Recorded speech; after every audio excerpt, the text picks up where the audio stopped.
Yosafat Kambu, caleg Partai Golkar, yang berhasil meraup banyak suara pada Pileg 14 Februari 2024 untuk menduduki kursi DPR Papua Barat Daya, mendapat dukungan dari massa pendukungnya untuk menempati posisi sebagai Ketua DPRD Provinsi. Sebab selain memiliki suara terbanyak, tetapi juga ia merupakan pejuang penghadiran Provinsi ke-38 ini, sehingga ia layak menempati kuris Ketua DPRD Provinsi.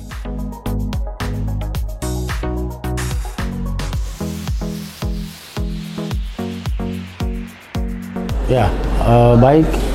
Saya sebagai Ketua Persatuan Alumni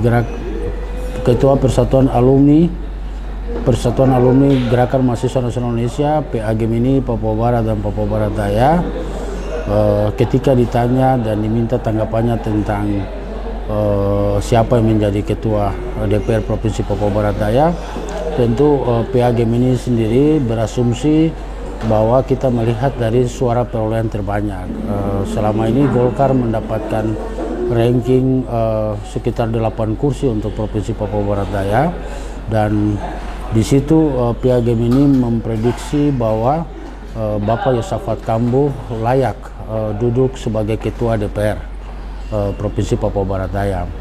Dan itu kami yakin dan pasti dalam prinsip kami dengan pengalaman beliau sebagai anggota DPR Provinsi Papua Barat dari Partai Golkar, sudah menghampir 2 periode dengan pengalaman menjadi anggota DPR di Kota Sorong. Tentu ini sangat menjadi satu pertimbangan bagi PA Gemini kalau melihat bahwa Pak Yosafat Kambu layak untuk duduk sebagai anggota Ketua DPRD Provinsi Papua Barat Daya, apalagi beliau adalah seorang aktor dari lahirnya Provinsi Papua Barat Daya. Beliau seorang pejuang yang tidak kenal lelah dalam memperjuangkan Provinsi Papua Barat Daya sekitar 30 tahun yang lalu. Setelah berdirinya Provinsi Papua Barat, beliau bersama tim yang lain tidak kenal lelah untuk bagaimana memperjuangkan dan pemerintah pusat mengabulkan lahirnya sebuah Provinsi Papua Barat Daya, dan beliau layak dan wajar untuk kita dorong sebagai Ketua DPR Provinsi Papua Barat Daya. Dan apalagi beliau adalah seorang putra daerah, putra Papua, orang Papua asli dari suku Maibrat dan Ocus, juga mengatakan secara jelas, maka Ketua DPR Pak Yosafat Kambu itu layak menjawab apa yang dijawab oleh amanat Undang-Undang Ocus. Begitu. Ya. Kalau ketika kami ditanya PA Gemini kenapa memilih Pak Yosafat Kambu, karena bagi kami sendiri bahwa itu adalah amanat Ocus. Beliau sebagai putra daerah dari Kabupaten Maibrat dan anak asli Papua, dan memang pantas beliau layak untuk menduduki jabatan tersebut. Itu yang pertama. Yang kedua adalah kami melihat bahwa suara beliau itu cukup banyak. Artinya dengan memiliki suara terbanyak, secara aturan tentu beliau layak untuk kita dudukan, kita dorong untuk duduk sebagai Ketua DPR Provinsi Papua Barat Daya, dengan yang tadi saya sebutkan bahwa pengalaman beliau sebagai aktor dari lahirnya provinsi ini.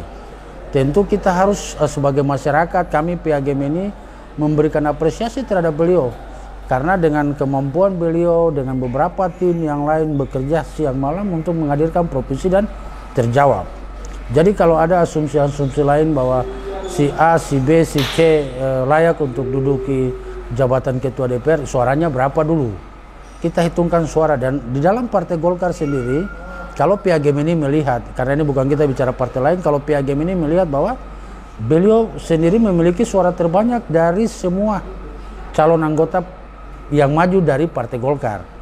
Jadi kalau secara layak ya sangat layak sekali, karena masyarakat juga merindukan orang yang berpengalaman untuk duduk di kursi DPR atau Ketua DPR, bukan orang yang tidak pengalaman nanti mau bicara apa untuk kepentingan masyarakat Papua Barat Daya ini.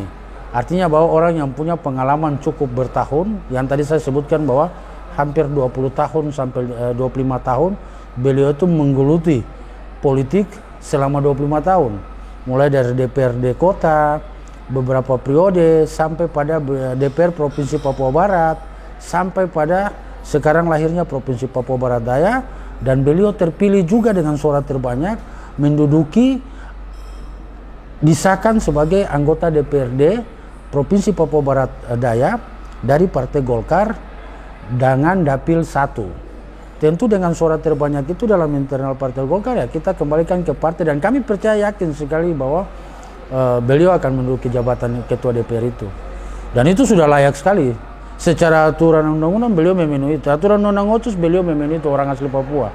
Terus kalau ada yang coba-coba untuk mengesampingkan mekanisme suara terbanyak beliau, itu adalah orang-orang yang tidak beres. Dan ada yang memaksakan, kalau seandainya ada yang memaksakan bahwa karena mau istrinya Papua, terus dia harus bisa maju karena istrinya Papua, karena hubungan kekerabatan yang lain-lain, ya sabar dulu. Yang dibutuhkan adalah ketua DPR harus mama Papua, bapak Papua, dan beliau memenuhi syarat itu. Terima kasih.